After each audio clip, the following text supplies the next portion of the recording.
এখন জাম গাছ উঠবো জাম পাড়ার জন্যে। এই যে মই বাঁধিছি, এখন জাম গাছে উঠতেছি জাম পাড়ার জন্যে। বিসমিল্লাহ।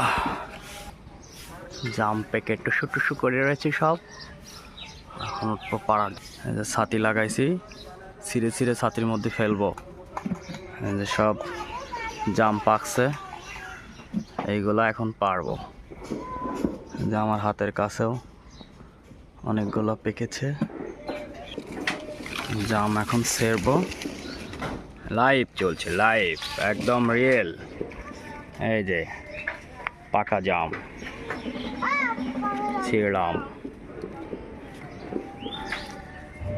এই যে পাকা পাকা জামগুলো এখন ছিঁড়ে একটা একটা করে যে এখন ছাতির ভিতরে ফেললাম, তাহলে আর নষ্ট হবে না।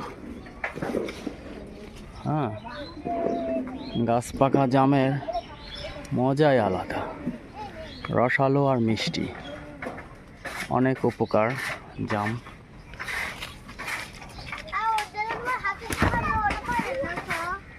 দেবো আব্বু,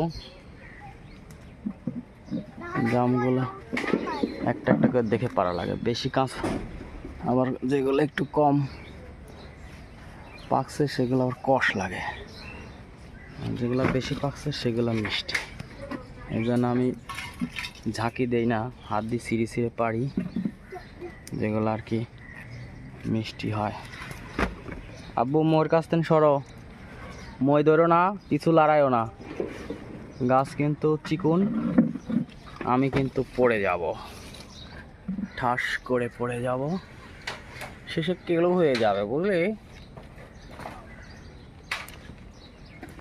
জাম গাছে থেকে জাম ছিঁড়ার মজাই আলাদা।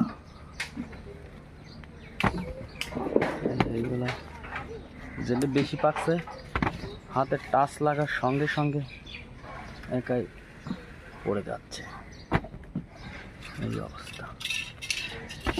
বাজারে বিক্রি করি 100 টাকা কেজি, আর অন্য অন্য জাম বিক্রি করে 300। আমারগুলো আবার কাজই বিক্রি হয়ে যায়, সবাই নেওয়ার জন্য অপেক্ষা করে। কালকে বলে দিয়েছে অনেক লোক, বলছে ভাই জাম পারলে দিয়েন।